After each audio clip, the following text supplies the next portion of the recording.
So I made a huge boo-boo because I do have 30 team control on, and I forgot what I was doing earlier in the franchise, and I turned off.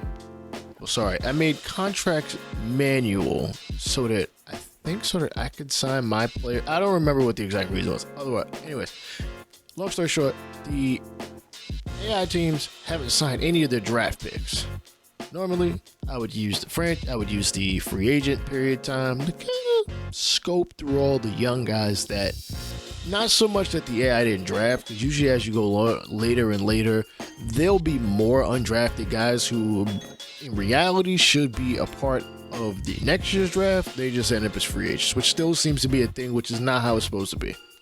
Anyways, I've addressed that at an earlier point in time, but what I'm going to do is I will sign free agents who actually aren't between the ages of 18 and 23 until we get to the last day of the offseason. So right before spring training, if I have any open spots available, I will sign guys.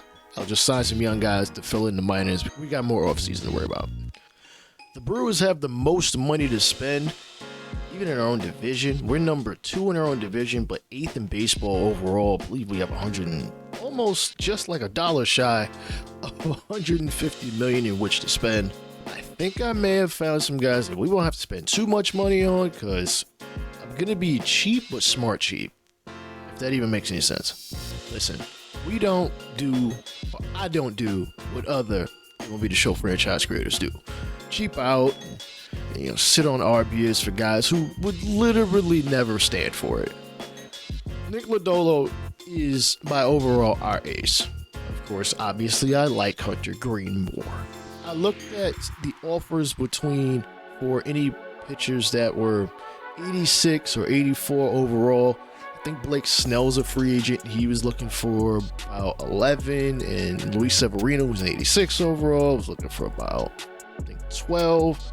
But Lodolo is younger than both of them, so this deal makes some sense. 5 years, $65 million, with the last year on that contract being the player's option, not mine. And I'll backload it because, listen, he should get better, and he should get paid like it. Now, I'm buying out all of his RBers. Again, I know other people don't do that. They just sit there on ARB and cheap out. And you're just not going to get that here. Okay, I will pay guys. And Nick Lodolo is one of those guys. So, we're going to give him this, and I think he will take it, even if he is on renewal. Similar thinking for Graham Ashcraft. Granted, he wasn't as good and probably won't be as good, so buying out his RBs is going to be way cheaper at what I think 4 years for 10 mil. Maybe that's a little undercutting him, but gotta get cheap somewhere. Here we go with the 0.01 or 0.001, 0.002 thing. I don't even know if it's a glitch at this point in MLB The Show. I know a guy is on the 40-man roster. You do not have to have him be called up after the World Series. This is stupid. Leave the roster where it is. Let me adjust that how I want, so we don't end up with garbage like this. He didn't need to be on a major league roster, though he more than likely is going to be our either shortstop or third baseman, depending on how things look in free agency. Some of the notable free agents that are out there that, let's be honest, more than likely not signing. Shohei Ohtani, who honestly should go back to LA. Just go back to LA. Y'all made the World Series. Y'all came within a game of winning it. Just go back to LA. I think management is actually doing what they need to do in order to make your team a winner. Or the rest of your teammates were coming through at the time. I'm not 100% sure. Aaron Nola, also on the free agent block. Same thing with Urias, Kershaw.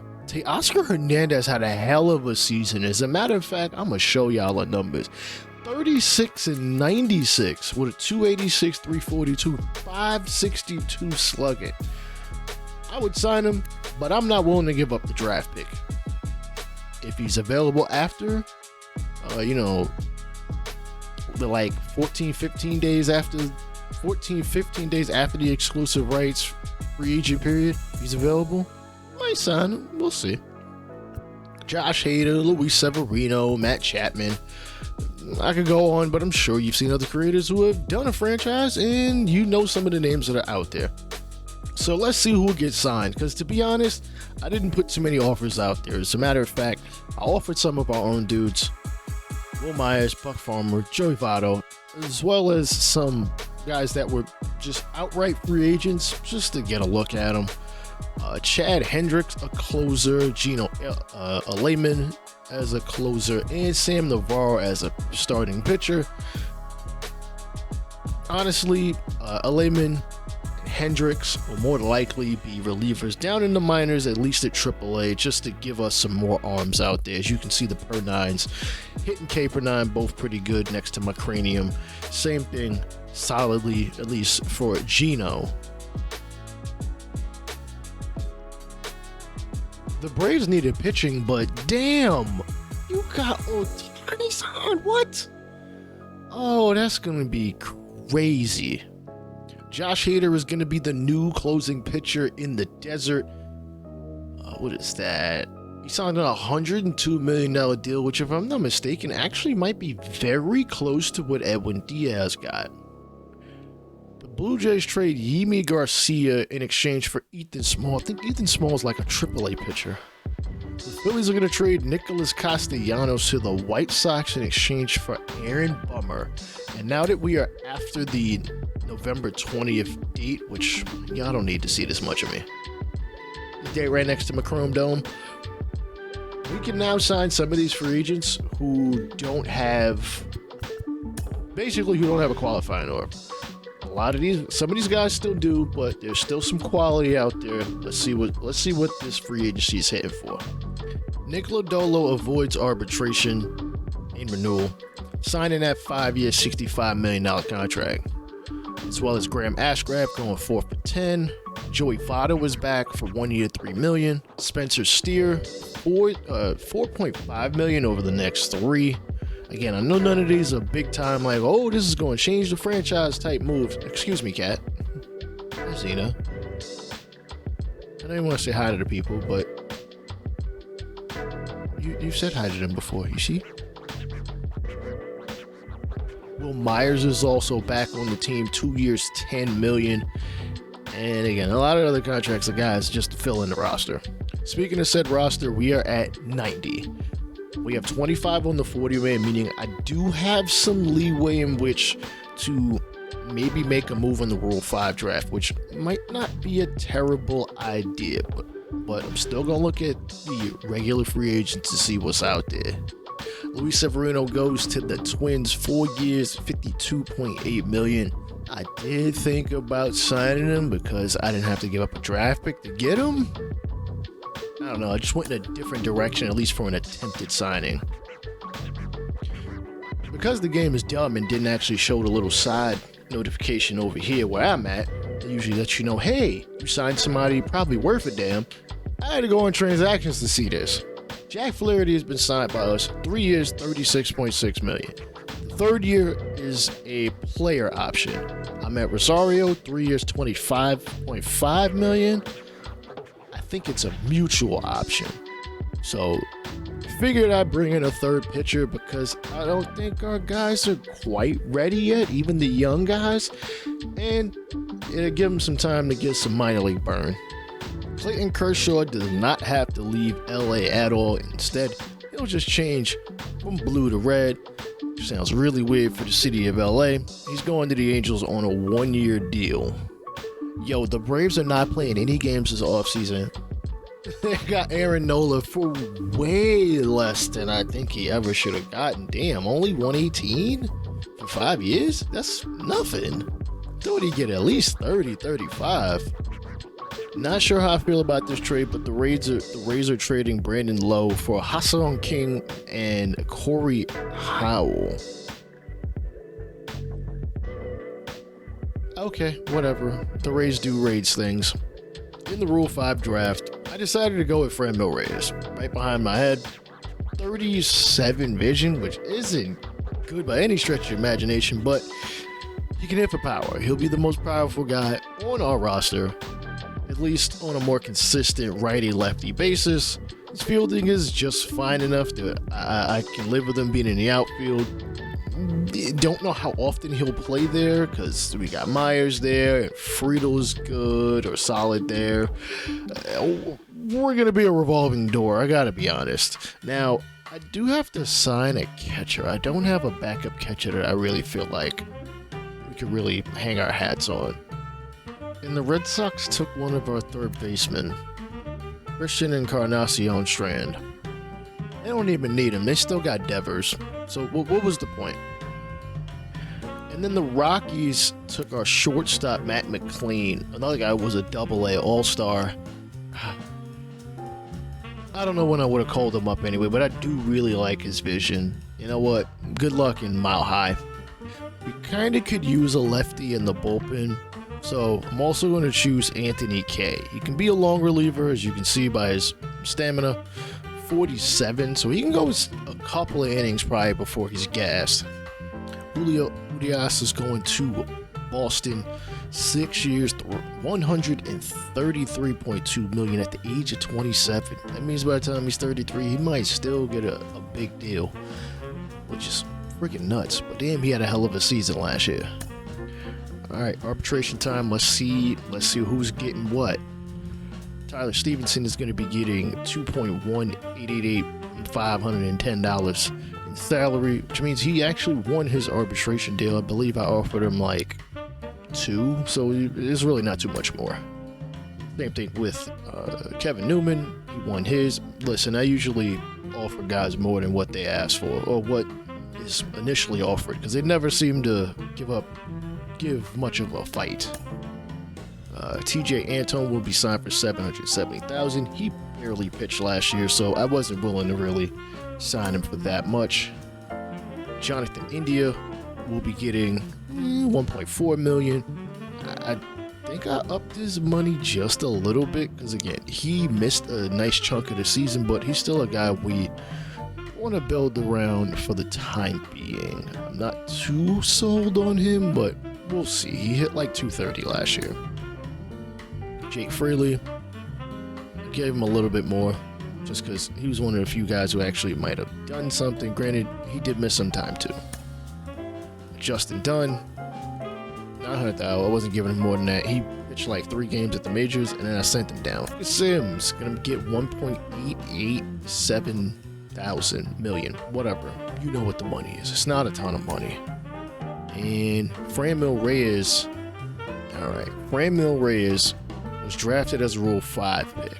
The thing is, he was under arbitration, so I have to pay him regardless of whatever he asked for or whatever the previous team offered him. I have to sit on that deal. It's so weird. It's so weird how that works. Anyways, Nick Senzel gonna get signed for $2.32 million in 400.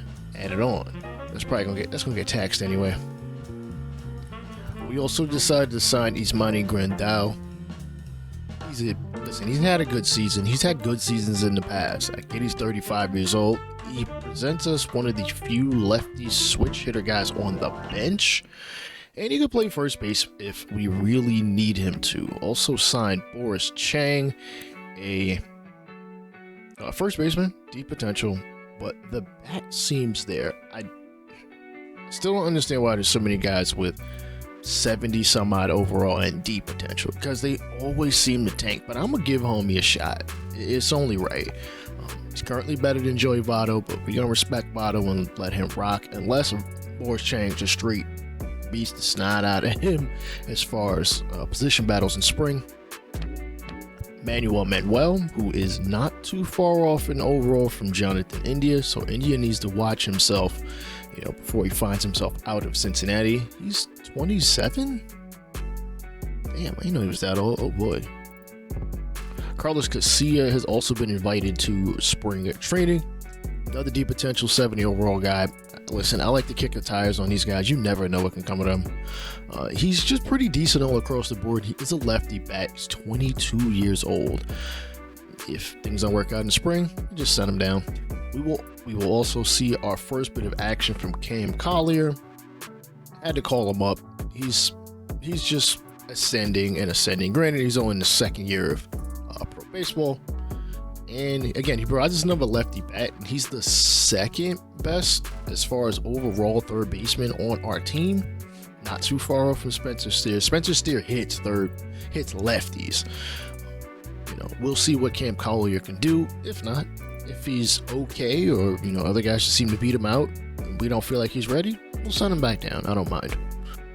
Despite what you see here at shortstop, Ahmed Rosario might play another position just because of his versatility. He could end up in any of the outfield positions and occasionally shortstop. So Ellie De La Cruz could very well be on the major league roster. It's just he'll be splitting time.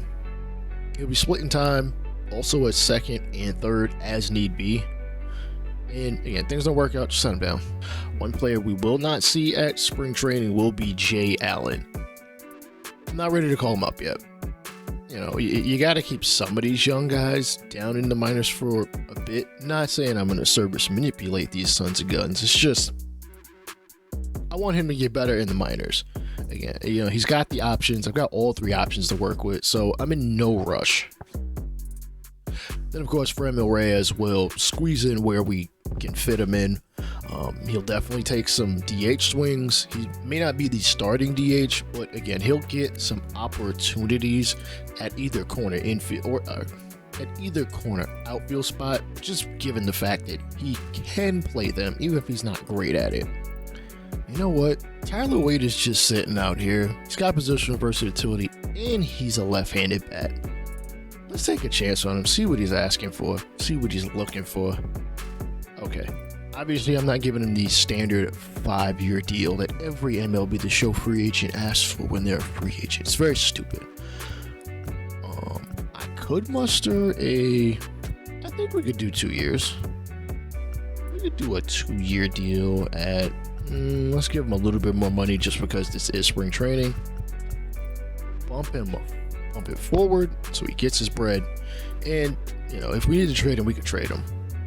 Right, he didn't sign, even though it was the last day of free agency. They could have just carried over the fact that I offered him something where we were, but nonetheless, I'm still going to offer him. Wait, that's Joey Wendell. That's not who I wanted. We get Wade on the cheap. Really can't hurt to have the position of versatility that he has. Listen, I know that this offseason, basically, nothing huge came of it.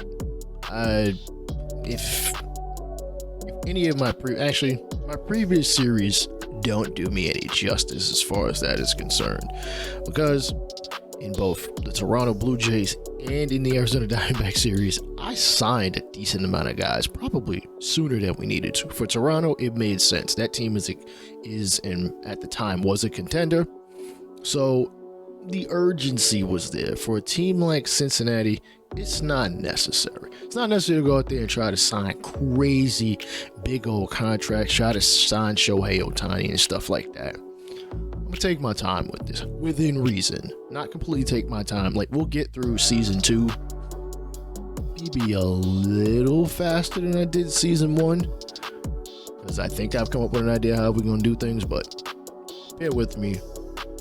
If anything else interests you on this channel, sub. I'll holler at y'all later. Peace.